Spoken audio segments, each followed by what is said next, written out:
without any kind of recourse, or virtually without mention of the scientific literature, the truly scientific literature, the literature by specialists in those fields. In a letter to the Wall Street Journal, Professor Frederick Seitz, former president of America's National Academy of Sciences, revealed that IPCC officials had censored the comments of scientists.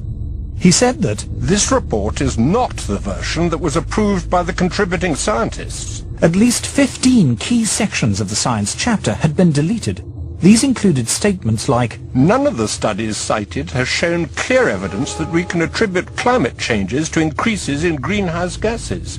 No study to date has positively attributed all or part of the observed climate changes to man-made causes." Professor Seitz concluded, "I have never witnessed a more disturbing corruption of the peer review process than the events that led to this IPCC report." In its reply, the IPCC did not deny making these deletions, but it said there was no dishonesty or bias in the report and that uncertainties about the cause of global warming had been included. The changes had been made, it said, in response to comments from governments, individual scientists and non-governmental organizations. When I resigned from the IPCC, I thought that was the end of it. But when I saw the final draft, my name was still there, so I asked for it to be removed. Well, they told me that I had contributed, so it would remain there. So I said, no, I haven't contributed because they haven't listened to anything I've said. So in the end, it was quite a battle. But finally, I threatened legal action against them, and they removed my name. And I think this happens a great deal. Those people who are specialists but don't agree with the polemic and resign, and there have been a number that I know of, they are simply put on the author list and become part of this 2,500 of the world's top scientists. Research relating to man-made global warming is now one of the best funded areas of science. The US government alone spends more than $4 billion a year. According to NASA climatologist Roy Spencer, scientists who speak out against man-made global warming have a lot to lose. It's generally harder to get research proposals funded because of the stands that we've taken publicly. And you'll find very few of us that are willing to take a public stand because it does cut into their research funding. It is a common prejudice that scientists who do not agree with the theory of man-made global warming must be being paid by private industry to tell lies. I get it all the time. You must be in the pay of the multinationals. Sadly, like most of the scientists you'll talk to, I haven't seen a penny from the multinationals. I'm always accused of being paid by the oil and gas companies. I've never received a nickel from the oil and gas companies. I joke about I wish they would pay me, then I could afford their product. Whenever anybody says that I'm in the pay of an oil company, I say my bank manager would wish. There is almost no private sector investment in climatology, and yet to be involved in any research project which involves an industry grant, no matter how small, can spell ruin to a scientist's reputation. Modern technology fueled by greenhouse gases. Patrick Michaels is Professor of Environmental Sciences at the University of Virginia. He was chair of the Committee on Applied Climatology at the American Meteorological Society, president of the American Association of State Climatologists, the author of 3 books on meteorology, and an author and reviewer on the UN's Intergovernmental Panel on Climate Change.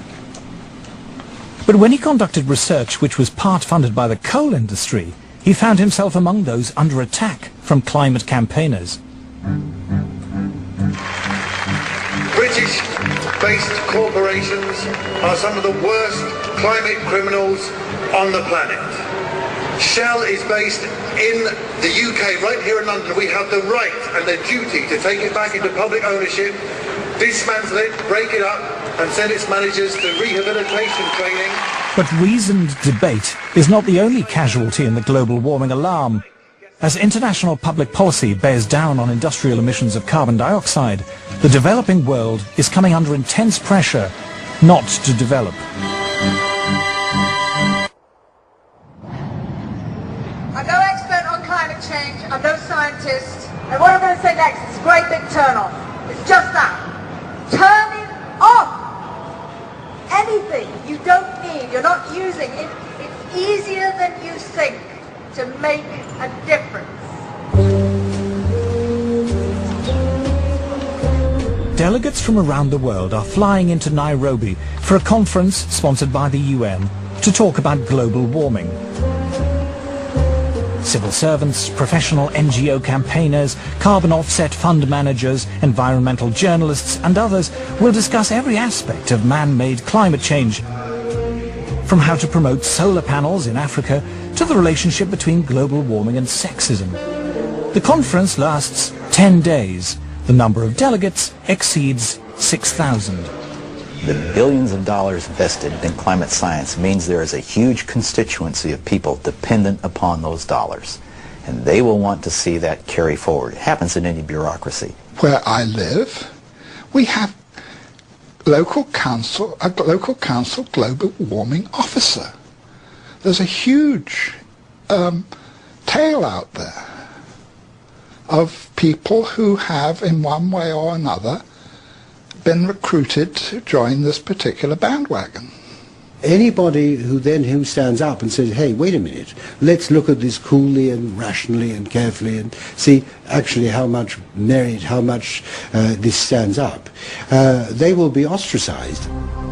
Scientists, accustomed to the relative civility and obscurity of academic life, suddenly find themselves publicly attacked if they dare to challenge the theory of man-made global warming, vilified by campaign groups and even within their own universities. It's the old English saying, if you stand up in the coconut shy, they're going to throw at you. So I understand that there's going to be some of that, but it gets pretty difficult and pretty nasty and very personal. And there have been, death threats and all sorts of things. And so I'm not doing it for my health. These days, if you are skeptical about the litany around climate change, you're suddenly like as if you're a Holocaust denier. The environmental movement, really, it is a political activist movement. And they have become hugely influential at a global level. And every politician is aware of that today. Whether you're on the left, in the middle, or the right, you have to pay homage to the environment. In the past month, the global warming campaign has won a great victory. The United States government, once a bastion of resistance, has succumbed. George Bush is now an ally. Western governments have now embraced the need for international agreements to restrain industrial production in the developed and developing world. But at what cost? Paul Driesen is a former environmental campaigner. My big concern with global warming is that the policies being pushed to supposedly prevent global warming are having a disastrous effect on the world's poorest people. Global warming campaigners say it does no harm to be on the safe side. Even if the theory of man-made climate change is wrong, we should impose draconian measures to cut carbon emissions just in case. They call this the precautionary principle. The precautionary principle is a very interesting beast. It's basically used to promote a particular agenda and ideology. It's always used in one direction only. It talks about the risks of using a particular technology, fossil fuels for example, but never about the risks of not using it. It never talks about the benefits of having that technology. Anne Muagela is about to cook a meal for her children. She is one of the 2 billion people, a third of the world's population, who have no access to electricity. Instead, they must burn wood or dried animal dung in their homes. The indoor smoke this creates is the deadliest form of pollution in the world. According to the World Health Organization, 4 million children under the age of 5 die each year from respiratory diseases caused by indoor smoke, and many millions of women die early from cancer and lung disease for the same reason. If you were to ask a rural person to define development, they'll tell you, yes, I know I've moved to the next level when I have electricity. Actually, not having electricity creates such a long